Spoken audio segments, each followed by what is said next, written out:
Hey guys, Brittleman 945 here. Welcome back to the one of two videos I'm recording tonight. These are well, I don't know how quick they're gonna be, but they're both reviews.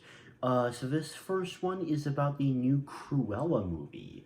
My grandma took me to theaters today, and first time I've been since like before COVID, so it was so nice to go back to the theater, watch anything really.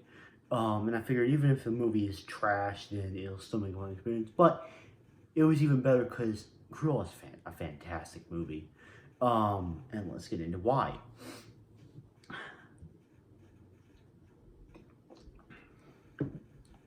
So, starting off, I really like the structure of movie that I don't think is particularly common, where you kind of see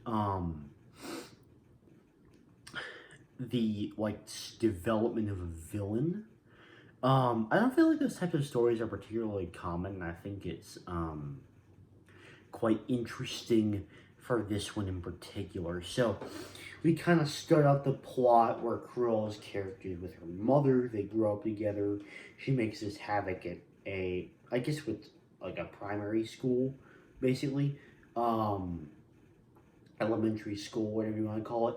And then they're traveling to like London and whatnot, and then this whole thing happens where mom needs to go ask for a favor, and then she gets killed, and all because Estella, as she's called at that point in the movie, supposedly just got out of the car and whatever, and broke the promise and whatnot. So I think it's an interesting beginning, and it definitely set up that feeling of guilt about Estella's character that I think is a crucial part of her character. And then we enter, Jasper and I know the other guy, but I can't remember his name, even though I just saw the movie I don't know, 5 or 6 hours ago, which is kind of sad, I guess, but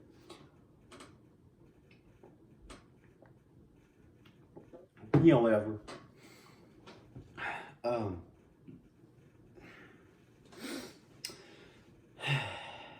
Basically, these two characters are integral to the story as they basically play the role for Cruella's family, quote unquote. And I think that they're nice characters. They serve their role in the movie just fine. So no real complaints there. Like same with all the other side characters. None of them take up too much screen time in particular. All of them have good screen presence, but not enough to be overpowering. They serve their purposes. And so then we fast forward 10 years later, and she's they have this whole thing going on where they rob stuff. They have this nice apartment area and abandoned warehouse. And then she gets an entry-level position at Liberty, which is apparently this fashion shop that she would want to work at. Then, as it goes on, the job gets crappy, and then this very fashionable lady we're introduced to called the Baroness, who is apparently the queen of fashion in England, supposedly. And the Baroness is impressed by the display that Estella made, and so then then she's hired to work at the Baroness's shops, which is a big deal. And the Baroness, as a character, is the kind of character that is just completely over the top egotistical. They believe that everything only matters about them and what character meh character format. I don't hate it. I will say this movie had very good visuals. Like the camera shots were great, and like each setting was very well defined. And something to give credit to like the writers. They sprinkled in enough comedy to make like every couple of minutes a slight chuckle or so, and I think that's always needed in these types of movies, but like it's not so much comedy that it completely overpowers the movie. So it also has extremely good pacing, despite the fact that it's over like 2 hours, which in my personal opinion, the longer a movie is, like the fact that any movie that like is over 2 hours long, I would say, and still has good pacing, that's a good job done, I think. Um, so like good job on the pacing by the directors of that movie, specifically for our movies like this one. They're over 2 hours long. Um, it also had fun action when it needed to. There wasn't very much of it because that's not really the type of movie it is, but it was there when it was needed, and that's good.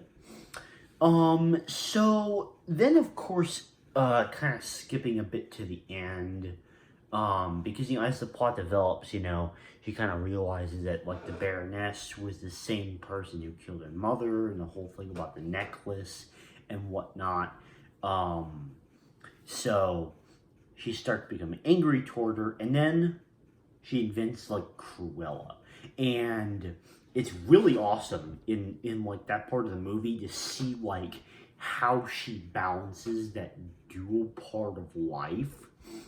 And then like after the final straw, so to say, where like she just completely like outshines like the Baroness, then like that there's that moment of just complete despair where um you have the Cruella, like she like comes back, and then like everyone's waiting for her, and like the Baroness burns everything and stuff like that. So another thing I will say I really really like is how like you can see like the change versus like the calmness of Estella, who still wanted to get things done.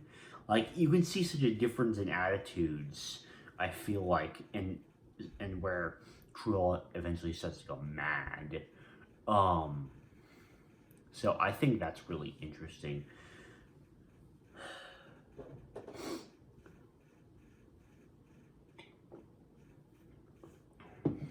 Um, another, I really loved seeing that like shifting character. I thought that was very well done.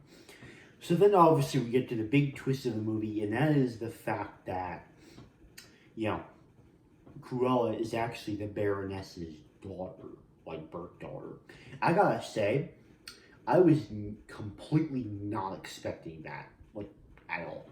So, like, excellent twist when it comes to like it certainly caught me off guard as an audience member, and like as Jasper says, like later in the movie when like they she tells them that, like it makes a lot of sense. So like when you connect the dots, it kind of makes sense, and that's kind of pointed out like later in the film. Um, and then of course, we come to the final party scene, and this is just funny to me because like all of them are wearing Cruella wigs, and like the Baroness is like attacking anyone who's Cruella, and they're like all wearing Cruella wigs as like a sign of memory because they all think she died in a fire and whatnot. So I thought that was quite funny when I saw that, and you just see all the Cruellas and then see her reaction. She just like barely maintains her composure. Um,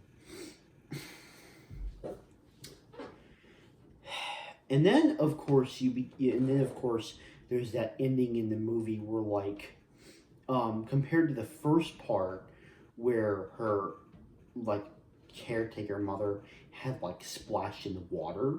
Like you just saw her fall off after the hug and bait switch thing.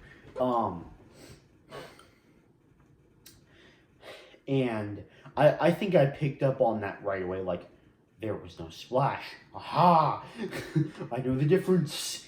But regardless, yeah, I still think that entire sequence was so clever, and especially how like Estella before her death had willed the fortune to her dear friend Cruella Deville.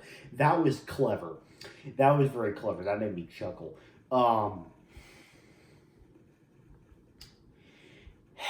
I mean, to be honest, overall, like definitely one of the um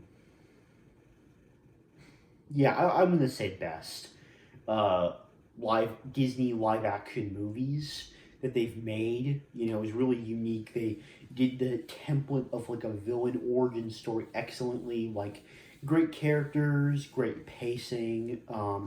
Actually was used when I need to. Music was great. Music was fantastic. Um, amazing visuals, like all around. This is just a great movie, and like if I would highly recommend this for anyone who likes villains, Disney villains specifically, Cruella and all, or you're just a huge fan of 101 Dalmatians. Yeah, that's also just incentive for watching this movie. Like if you're just a huge fan of that film in particular, then this is a good movie to watch, honestly. Yeah, that's about it for this review. See ya.